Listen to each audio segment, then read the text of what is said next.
Alex Mashinsky, the founder of Celsius Network, pleads guilty to multi-billion-dollar fraud scheme and faces 30 years in prison. Actually, he just got 30 years in prison. Just got 30 years in prison from this blatant Ponzi scheme. And I met Alex Mashinsky a bunch of times in 2017 and 2018, and I had lots of interactions with his company and with executives at his company, and that's what I'm going to share. And then I'm going to relate it to digital marketing. This is a digital marketing podcast, and there's actually a very important lesson related to digital marketing, even with search engine optimization, which is the digital marketing channel that I most talk about on the show. And there's even a lesson in that. And that's what I want to share on this episode of the podcast. So I have like a marketing and business journal that I write in. I write all the marketing and business things that I do, people that I meet, et cetera, places that I go for meetings,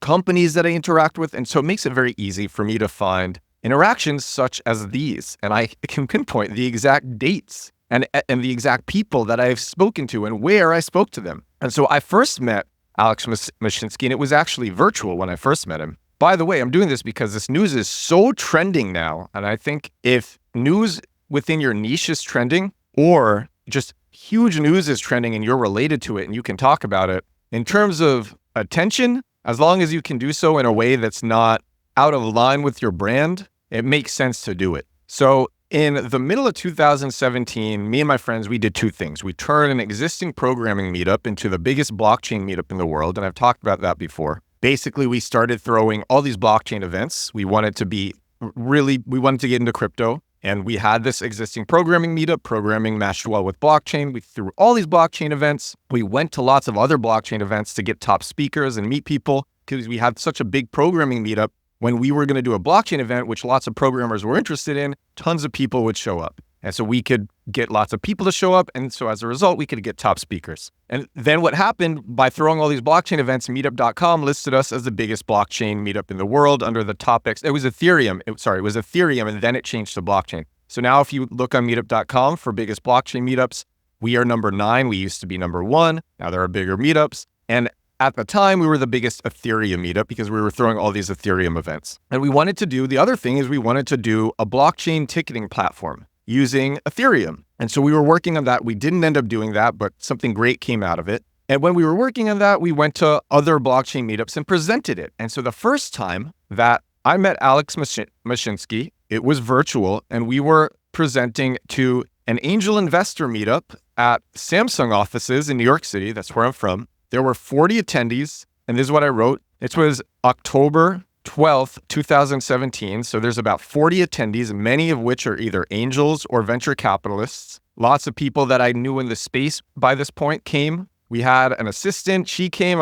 These are all my notes. I'm just reading through my notes. And my co-founder, Ram Barouet. Ram is a great guy. His most recent company has raised $17 million for fixing debt relief. And his company is relief.app. But this was way before that. This was in 2017. And so Ram presented our blockchain ticketing idea. And this is what I wrote. I wrote, Ram does a great job of presenting. Alex Mashinsky, founder of Celsius Network, afterwards tells me that our presentation was the best of the 3. And it was. I wrote in my journal that the other 2 presentations were pretty boring. And Ram, my co-founder, I still work with him on several projects. He is an amazing presenter. I learned so much from him. I've had him on my TikToks. I want to have him on this podcast. He's great. So that was the first time that I met Alex Mashinsky. Then 5 days later, we had another call with Alex because of our big Ethereum meetup. So this is October 17th, 2017. And I said, Ram and I have a call with Alex Mashinsky, the founder of Celsius, who presented right before us on October 12th, 2017. Alex is a successful serial entrepreneur and decamillionaire. And he also told us on this call that our presentation was the best of the 3. But I want to touch back upon how Alex is a successful serial entrepreneur and decamillionaire. Before I go there, I'm going to share a few more experiences because actually the purpose of this podcast is about how before doing Celsius, Alex had made a bunch of money legitimately, I believe. And I think he was in the high tens of millions of dollars in the value that he had. And if it wasn't all liquid, he was, I believe, definitely he had tens of millions of dollars liquid. So what happened after this, we didn't do our blockchain ticketing idea. we made a video game. We were inspired by what we saw with this other game called CryptoKitties, which made $26 million in a month selling digital cats on the blockchain. And that one didn't even have any gameplay mechanics. It was just breeding digital cats. It's called CryptoKitties. You might remember it, or you might have heard of it at some point. We made this game called World of Ether, which ended up being the first play-to-earn game. We pretty much invented that genre. We made the first real video game on the blockchain, and it did really well. You can Google World of Ether press release to see for yourself. I think there's a bunch of them out there that I wrote about how well it did. And for a little while, I was very recognized in the blockchain space, which was really cool. And during this time, we had a bunch more meetings with Celsius. And so this is what I'm going to share now, is these other meetings that we had. Actually, this is right. So this is before that. I got to share this one. I have to share this one. This one is crazy, and I can't believe this was in my journal. So this was October 23rd, 2017, and I wrote, "Go to a blockchain panel held by the team at Celsius." And a friend was here. He was doing Facebook ads for the team. And actually, that will come into play later. And then I wrote that I'm not going to say the name of this person at Celsius, but it was a very top person at Celsius so this is what I said. This very top person at Celsius hints to me that his company is a scam. And he does this because he assumes that I know more than I do. And basically, I think I'd read the Bitcoin white paper at this point. And my go-to question when I met anybody with a crypto company was, why blockchain for this? And if you ask anyone with a crypto company, why blockchain for this? Most companies at the time, they didn't need blockchain and they just wanted to get in. I think the Long Island Iced Tea at one point put like blockchain into it just because they wanted the money that comes with being associated with blockchain. And so most of these companies didn't even need blockchain.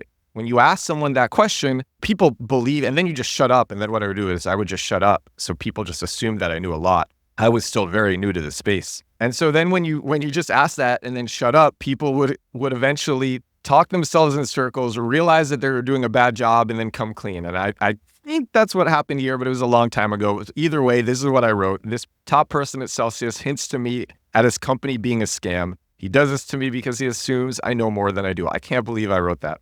So then we launched our game, World of Ether, did very well. This was a month and a half after that. I went to some brunch thrown by Celsius. It was at a reputable, expensive restaurant in New York City. I said that the food was not very good. Someone at Celsius during this time tried to get me to buy into their pre-sale. That's what I wrote for my journal. And then this is the last thing that I have in my journal about this. So that same friend who was doing Facebook ads for them, and I don't think he knew anything he wasn't into blockchain. So I don't think he really knew how the company worked. And even myself, I was too busy. I didn't even study how it worked. I didn't buy into the pre-sale. I just didn't care. I was focused on what we were doing. So I said, I'd go to my friend's apartment to meet with there were these two top executives from Celsius Network. And at this point, it had become one of the biggest blockchain companies. So I said, go to my friend's apartment to meet with these two top executives of Celsius, which is one of the biggest blockchain companies. My friend is consulting them with Facebook ads.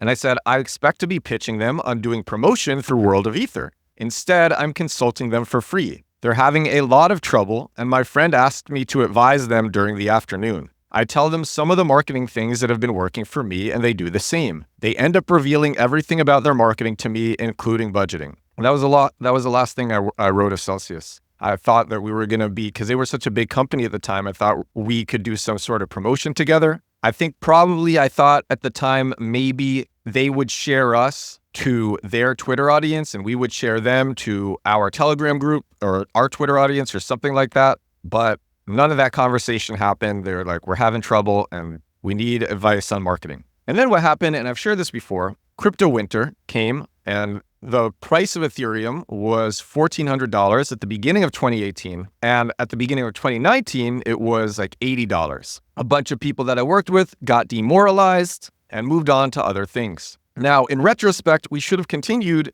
doing play to earn and working in this space. We were not a scam company and we were doing big things and a lot of top people still liked us, but the space was it was crypto winter. There was a first crypto winter, 2019. And what happened was a lot of the play to earn companies that launched after us, they became really, really huge. So one of them was Axie Infinity, and we had lots of interactions with Axie Infinity. They launched after us. They made way less money than we did in 2018, had way less users than we did. We were called the best blockchain game in 2018 and 2019, and they just stuck with it And by, I think, 2021, when the NFT boom was going crazy, they became a $3 billion company. And our company by that time was dead. It was a major lesson in why it's so important to just stick with things. Because if you stick with things, I believe that no one is so dumb that they won't eventually figure it out. And that's what would have happened to us if we had just stuck with it. That was a huge lesson. Now, I'm not going to say it didn't work out.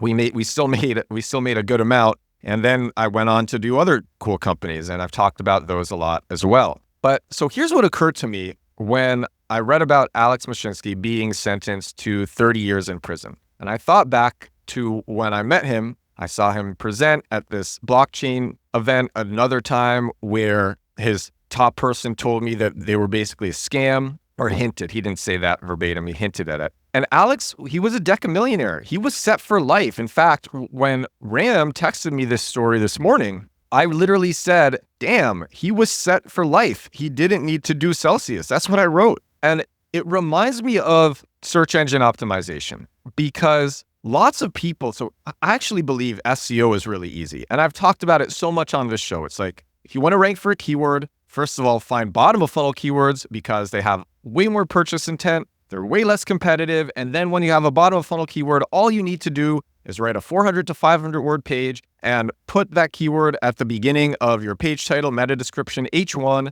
URL, and beginning of the first sentence. And if you do those things and you think about the search intent, like what does a person who is actually searching that keyword want? If you do those things, there's a very high likelihood that you're going to rank 1 or 2 for that keyword. Very high, especially if the keyword is within your niche. It's like you make the page, you submit it to Google Search Console, and then you just wait. And the Google tests your page against other pages. Because you've targeted this keyword really precisely, you are very much satisfying search intent, especially if you have like your call to action at the top. And it's not a long page either. It's not like one of these 1,500 to 4,000 word articles where searchers need to search around and look for something. So they're not going to bounce. They're going to get what they need right away. And as Google tests your page against other pages, you're going to satisfy search intent more. And so you're going to rank better than these other pages. And it's just, I think SEO is really easy. I also think social media marketing is really easy, but plenty of people just give up way too soon. I'm at, I think, 225 or 50,000 followers across Instagram and TikTok. It took me 3 months posting several times a day, every day, before I had my first viral video. I just had to learn it. It was a new skill that I had to learn, but still, Instagram and TikTok are super generous with views. But so many people with SEO or with social media marketing, they want to take this shortcuts, just like Alex Mashinsky wanted to defraud. That was his shortcut. His shortcut was defrauding investors, which he pleaded guilty to. That was the shortcut that he wanted to take that he didn't even have to take. He didn't have to do that. He was set for life already. He didn't have to do that. In the same way, you can do white hat SEO. You don't have to do the black hat things. You don't have to use PBNs. You don't have to use shady link building schemes.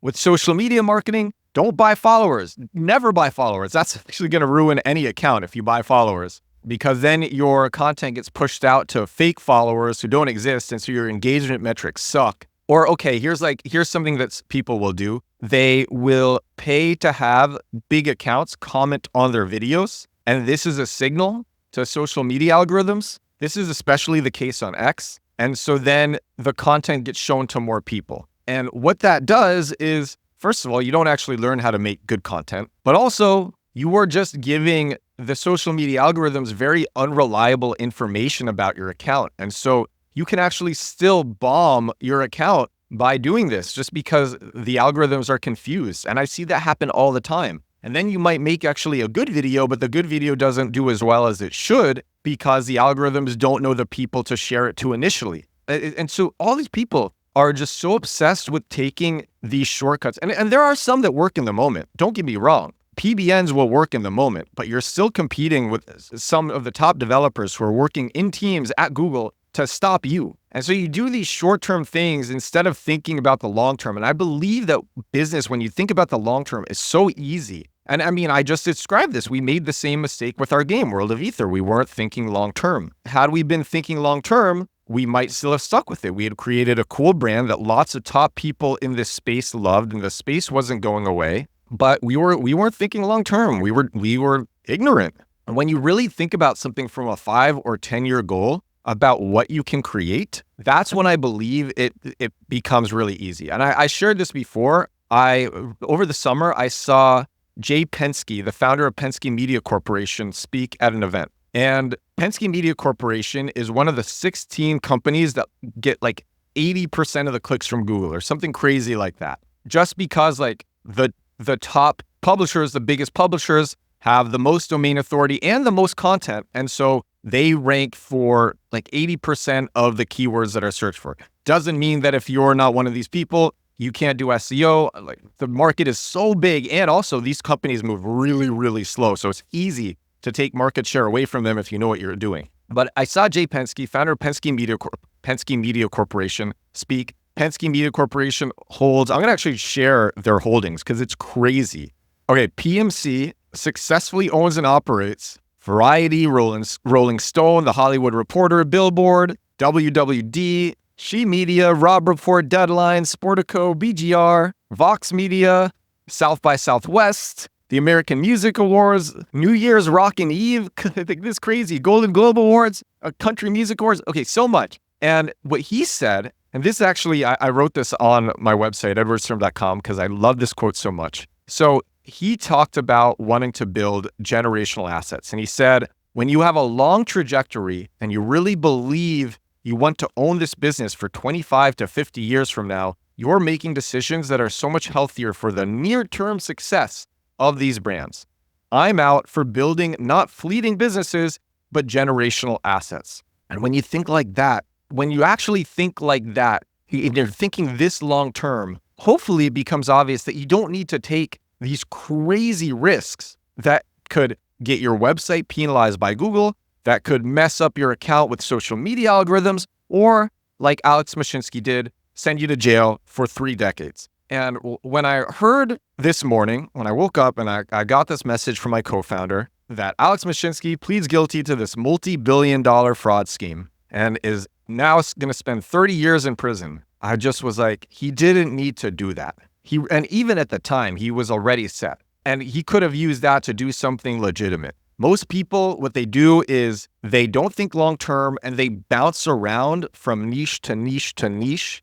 And when you stick with a niche, and this was a mistake that we made, when you commit to sticking with a niche for like 5 to 10 plus years, the things that you will do are so crazy. All right, I'm going to end this with one quote from Paul Graham that I love to death. This is from Paul Graham's essay. Paul Graham is the founder of Y Combinator, which is responsible for some of the biggest tech companies and companies in the world, like Airbnb or Dropbox or Reddit, like huge companies. And Paul Graham, a very respected figure in tech and business, he writes these long essays. And he wrote this essay, How to Do Great Work. I love this essay. This is what Paul Graham wrote. And you'll see why I like this so much. So he said, great work happens by focusing consistently on something you're genuinely interested in. When you pause to take stock, you're surprised how far you've come. The reason we're surprised is that we underestimate the cumulative effect of work.